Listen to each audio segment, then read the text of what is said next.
يلا بينا نعمل زبادي السحور. زبادي بيتي كده من غير مكنة. طريقة سهلة جدا ان شاء الله تعجبك. زبدية متماسكة وكريمي، تحفة. يلا بينا نشوف عملنا ايه. انا بجيب معايا هنا كيلو من اللبن، عليه زبدية. خلاص بغلي اللبن واسيبه يبرد خالص، يكون دافي شوية كده. هحط عليه زبدية. لو انت عايزة طعم البلدي حطي زبدية بلدي، لو انت عايزة طعم الزبادي التاني حطي منه برضو مقدار كوباية. حطيت معلقة من السكر بتديله طعم حلو جدا، وحطيت الزبادي هقلبهم تقليبة. وبالهاند بلندر بقى او بالخلاط بضرب كويس جدا لحد ما المكونات كلها تدخل في بعض. كتر الضرب بيعمل قشطة حلوة جدا. خلاص. هجيب بقى هنا البولات بتاعتي او الكوبايات او اي حاجة هتعملي فيها.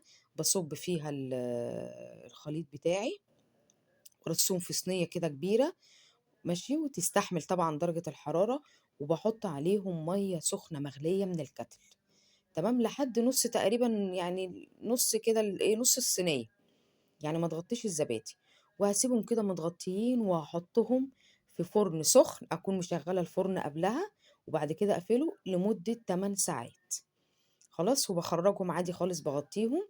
وبحطهم في قلب التلاجة بقى يتماسك، وبيطلع زي ما انت شفتيه كده في اول الفيديو. طريقة سهلة جدا من غير مكنة ولا اي حاجة. يا رب تجربيها وتعجبك، وكل سنة وانتم طيبين.